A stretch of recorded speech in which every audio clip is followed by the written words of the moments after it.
नमस्कार. सुरुवातीला पाहूयात काही ठळक बातम्या.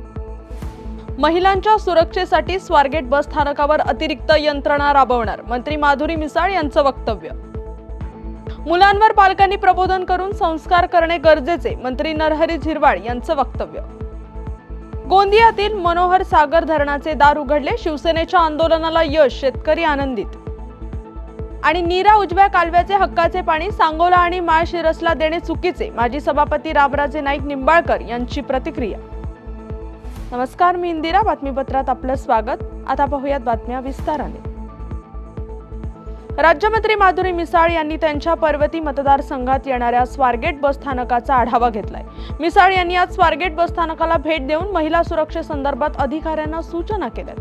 महिलांच्या सुरक्षेसाठी स्वारगेट बस स्थानकावर महिला सुरक्षा रक्षकांची संख्या वाढवणे, IPS अधिकाऱ्यांची नेमणूक करणे, बस स्थानकात पोलिसांची गस्त वाढवणे तसेच CCTV कॅमेऱ्यांची संख्या वाढवण्याबाबत आदेश दिल्याचे मंत्री मिसाळ यांनी माध्यमांशी बोलताना सांगितले. पुण्यामधील घटनेला संपूर्णतः शासनच जबाबदार आहे असं नाही. मुलांवर पालकांनी प्रबोधन करून संस्कार करणं गरजेचं असल्याचं मत अन्न व पुरवठा मंत्री नरहरी झिरवाळ यांनी छत्रपती संभाजीनगरमध्ये माध्यमांशी बोलताना व्यक्त केलंय.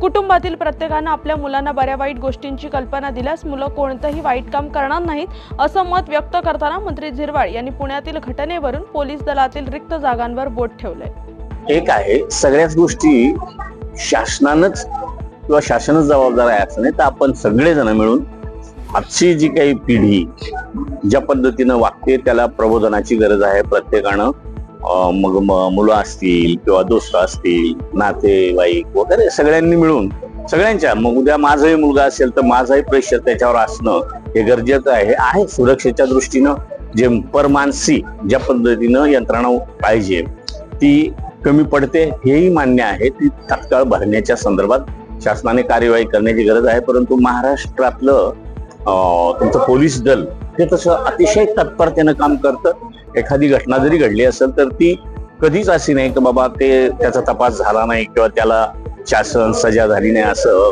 कधी होत नाही. कसाही मेजर इश्यू असला तरी त्याचा तपास हा केला जातो. गोंदिया जिल्ह्याच्या देवरी तालुक्यातील रब्बी हंगामात शेतकऱ्यांनी धान्य पिकाची लागवड केली आहे. यासाठी सिंचन विभागाने शेतीकरिता सुरुवातीला पाणी दिले. मात्र धान्य लागवडीनंतर धान्य पिकाला पाणी लागत असल्याने सिंचन विभाग पाणी सोडत नाही, म्हणून शेतकऱ्यांनी सिंचन विभागाच्या अधिकाऱ्यांना निवेदन दिले. मात्र तरी देखील सिंचन विभागाने दखल न घेतल्याने शिंदे गटाचे माजी आमदार सहशराम करोटे यांच्या नेतृत्वात आज धरणावर आंदोलन केले. सिंचन विभागाच्या अधिकाऱ्यांनी आंदोलनस्थळी येत समस्या जाणून घेत धरणाचं दार उघडले. आता सर्व शेतकऱ्यांच्या माध्यमातून आणि जे मी त्या शेतकऱ्यांच्या आंदोलनाला समर्थन दिलं होतं ते आज पाणी सुरू झाल्याच्या नंतर आज संपूर्ण आंदोलन मागे घेण्यात येत आहे. पुणे येथे आज होत असलेल्या कालवा सल्लागार समितीच्या बैठकीच्या पार्श्वभूमीवर माजी सभापती रामराजे नाईक निंबाळकर यांनी आपली प्रतिक्रिया दिली. नीरा उजवा कालव्याचे पाणी हे खंडाळा आणि पलटण तालुक्याच्या हक्काचे आहे. हे पाणी सोलापूर जिल्ह्यातील काही आजी माजी लोकप्रतिनिधींनी माळशिरस आणि सांगोला तालुक्याला घेऊन जाण्याचं नियोजन केलंय. पाण्याचे स्रोत वाढवा, पण आमचे काढून दुसऱ्याला कशासाठी, असा सवाल करत आपल्या हक्काचे पाणी बाहेरच्या तालुक्याला जाऊ न देण्याची परखड भूमिका रामराजे नाईक निंबाळकर यांनी आज पुणे येथे होणाऱ्या कालवा सल्लागार समितीच्या बैठकीत मांडणार असल्याचं स्पष्ट केलंय. पाणी वाढवा, नीरा खोऱ्यात पाणी आहे. आज मला तुमच्या समोर बोलता येत नाही कारण लवाटाची काही म्हणून मला बोलता येत. अभिप्रायाचा हा विषय नाही. नवीन मंत्र्यांना माहिती आहे की पाणी आणा आणि बाकीच्यांना वाटून टाका, आमचं काहीच म्हणणं नाही. कोणाला द्यायचं त्याला देऊ. आमचं काढून दुसऱ्याला का, आमचं खिशावर रिकामा करून दुसऱ्याचा खिसा भरायची पद्धत सुरू झाली. बरोबर होणार नाही. आणि उद्याच्या कालवा समितीत जे मी आत्ता बाहेर पडलो तेच मी तुम्हाला सांगतो की ही एकदा परंपरा सुरू झाली की संगी धरण हे पावसाळ्यात भरतात, ते नेहमीच पहिलं भरलं माझ्या समोर. ते न भरता आता उन्हाळ्यात ते भरून परत उन्हाळ्यात घ्यायची ही पद्धत पाणी. हे पाणी कोणाचं मिळणार. दलित पॅन्थर आणि युवा क्रांती दल या चळवळीचा इतिहास सांगणाऱ्या चल हल्ला बोल हा चित्रपट प्रदर्शनापूर्वीच वादात सापडलाय। या चित्रपटातील काही दृश्यांना तसेच पद्मश्री नामदेव ढसाळ यांच्या कवितांवर सेन्सॉर बोर्डाने आक्षेप घेतल्याने साहित्य आणि सांस्कृतिक विश्वास खळबळ उडाली आहे। राष्ट्रवादी शरदचंद्र पवार पक्षाच्या वतीने सेन्सॉर बोर्ड आणि मोदी सरकारचा निषेध करण्यासाठी आज पुणे जिल्हाधिकारी कार्यालयासमोर आंदोलन करण्यात आले। बातमीपत्रात वेळ झाली आहे छोट्याशा विश्रांतीची, लगेचच परत येऊ, तोपर्यंत पाहत राहा न्यूज अनकट। ऐतिहासिक वारसा लाभलेला मराठ मुलूक महाराष्ट्र। या महाराष्ट्राला विविध रंगी छटा आहेत। साहित्य, कला, पर्यटन, नृत्य, भाषा, संत परंपरा अशा विविधतेने तो नटलेला आहे। हीच गौरवशाली विविधता जपत सुवरंग मराठी केवळ महाराष्ट्राच्या सांस्कृतिक संहितेपुरते मर्यादित न राहता समकालीन नवकल्पनांवर आधारित कार्यक्रमांद्वारे मराठी मनोरंजन विश्वात स्वतःची एक अनोखी जागा निर्माण करत आहेत। मराठी मनोरंजन क्षेत्रातील उत्तम दिग्दर्शक, लेखक आणि निर्मात्यांच्या प्रतिभेचा पुरेपूर वापर करून मनोरंजनाचा आगळा वेगळा रंग उधळण्यास आम्ही सज्ज आहोत। सुवरंग मराठीचे उद्दिष्ट मराठी मनोरंजन क्षेत्रामध्ये मनोरंजनाची वहिवाट सोडून रूढीवादी पद्धती तोडून मनोरंजनाचा समृद्ध अनुभव प्रदान करून देण्याचा आहे। म्हणूनच यात विविध पद्धतीचे मनोरंजक आणि माहितीपूर्ण कार्यक्रम सुवरंग मराठीवर बघता येतील।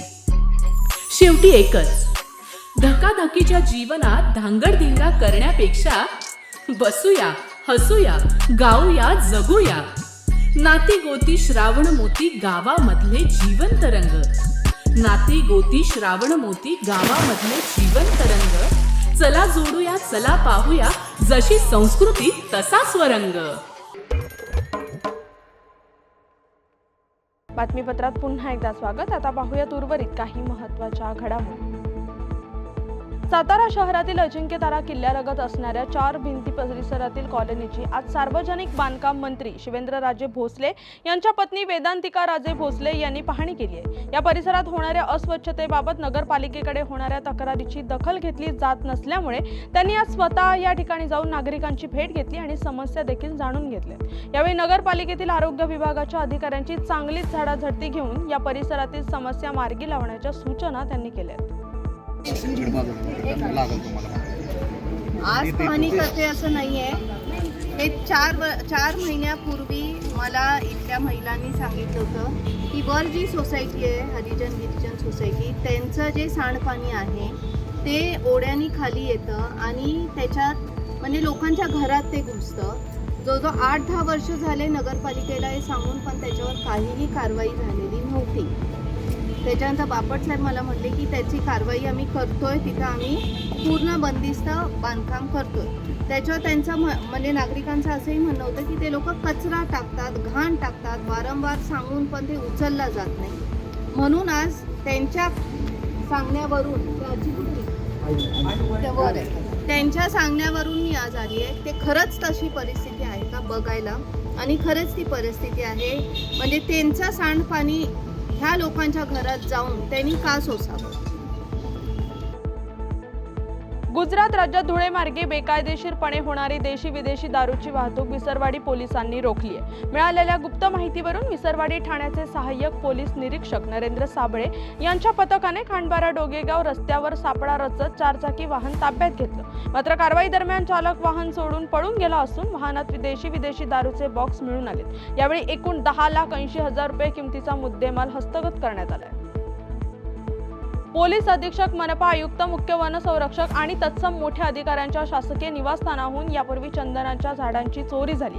त्या मालिकेत आता चक्क येथील प्रमुख जिल्हा व सत्र न्यायालयाच्या न्यायाधीशांच्या कांतानगर परिसरातील बंगल्यांची कडक सुरक्षा व्यवस्था भेदून त्या परिसरातून चोरांनी 2 चंदनाची झाडे चोरून नेल्याचा गंभीर प्रकार गुरुवारी पहाटे उघडकीस आलाय। अज्ञात चोरांनी थेट प्रमुख जिल्हा व सत्र न्यायाधीशांच्या घराला लक्ष्य केलंय। या दोन्ही झाडांचे वय सुमारे 5 वर्ष असून ज्यांच्या लाकडाची बाजारातील किंमत सुमारे 20,000 रुपये। बातमीपत्रात वेळ झाली आहे छोट्याशा विश्रांतीची, लगेचच परत येऊ, तोपर्यंत पाहत राहा न्यूज अनकट। ऐतिहासिक वारसा लाभलेला मराठ मुलूक महाराष्ट्र। या महाराष्ट्राला विविध रंगी छटा आहेत. साहित्य, कला, पर्यटन, नृत्य, भाषा, संत परंपरा अशा विविधतेने तो नटलेला आहे. हीच गौरवशाली विविधता जपत स्वरंग मराठी केवळ महाराष्ट्राच्या सांस्कृतिक संहितेपुरते मर्यादित न राहता समकालीन नवकल्पनांवर आधारित कार्यक्रमांद्वारे मराठी मनोरंजन विश्वात स्वतःची एक अनोखी जागा निर्माण करत आहेत. मराठी मनोरंजन क्षेत्रातील उत्तम दिग्दर्शक, लेखक आणि निर्मात्यांच्या प्रतिभेचा पुरेपूर वापर करून मनोरंजनाचा आगळा वेगळा रंग उधळण्यास आम्ही सज्ज आहोत. स्वरंग मराठीचे उद्दिष्ट मराठी मनोरंजन क्षेत्रामध्ये मनोरंजनाची वहिवाट सोडून रूढीवादी पद्धती तोडून मनोरंजनाचा समृद्ध अनुभव प्रदान करून देण्याचा आहे. म्हणूनच यात विविध पद्धतीचे मनोरंजक आणि माहितीपूर्ण कार्यक्रम स्वरंग मराठीवर बघता येतील. शेवटी एकच, धकाधकीच्या जीवनात धांगडधिंगा करण्यापेक्षा बसूया, हसूया, गाऊया, जगूया. नाती गोती श्रावण मोती गावामधले जिवंत रंग. नाती गोती श्रावण मोती गावामधले जिवंत रंग. चला जोडूया, चला पाहूया, जशी संस्कृती तसा स्वरंग. बातमीपत्रात पुन्हा एकदा स्वागत. आता पाहूयात उर्वरित काही महत्त्वाच्या घडामोडी. ड्रग्ज प्रकरणातील संतोष खोत या आरोपीला न्यायालयाने 13 दिवसाची पोलीस कोठडी सुनावली आहे. तुळजापूर येथे एमडी पावडर विक्रीस येणार आहे अशी गोपनीय माहिती स्थानिक गुन्हे शाखा धाराशिव तामलवाडी पोलिसांना 15 फेब्रुवारी रोजी मिळाली होती. तामलवाडी टोल नाका येथे संशयित गाडीची तपासणी केली असता 49 एमडी पावडरच्या पुढे आढळून आल्या होत्या. याबाबत अमित आरगडे, युवराज दळवी, संदीप राठोड यांना अटक केली होती. तपासामध्ये संगीता गोळे या महिलेचे नाव निष्पन्न झाले होते. संगीता गोळे या महिलेची 3 मार्च रोजी पोलीस कोठडी संपते. त्यामुळे ड्रग्ज प्रकरणातील आरोपीचे जाळे वाढत चालल्याचे दिसून येते. बुद्धगया येथील महाबोधी महाविहाराचे व्यवस्थापन बौद्धांच्या हाती देण्यात यावे या मागणीकरिता नाशिकच्या मनमाडमध्ये अखिल भारतीय भिक्खू संघाच्या नेतृत्वाखाली 1 दिवसीय धरणे आंदोलन करण्यात आले. भगवान गौतम बुद्ध आणि डॉक्टर बाबासाहेब आंबेडकर यांच्या पुतळ्यास अभिवादन करत या धरणे आंदोलनाला सुरुवात करण्यात आली. बिहारमधील बुद्धगया येथील महाबोधी महाविहारमध्ये सुरू असणाऱ्या भिक्खू संघाच्या आंदोलनाला पाठिंबा दर्शविण्यासाठी मनमाडमधील आंदोलन करण्यात आले. भंडाऱ्याच्या तुमसर तालुक्यातील टेमणी शिवारात आज सकाळी पट्टेदार वाघाचे दर्शन झाल्याने ग्रामस्थांमध्ये भीतीचं वातावरण पसरले. संतोष तराटे यांच्या शेताजवळ मंगेश तांडेकर हा ट्रॅक्टरने नांगरणीसाठी जात असताना रान तलावाजवळ त्याला वाघ दिसला. त्याने तात्काळ याची माहिती गावकऱ्यांना देताच ग्रामस्थांनी एकत्र येत मोठ्या आवाजात गोंधळ घालत वाघाला जंगलात हाकललं. टेमणी परिसरात सध्या उन्हाळी धान्य पिकाची लागवड सुरू असून वाघाने येथे आपले बस्तान बसविल्याने नागरिक भयभीत झाले. या बातमीचा वेळ झाली, इथेच थांबायची. तोपर्यंत पाहत राहा न्यूज अनकट.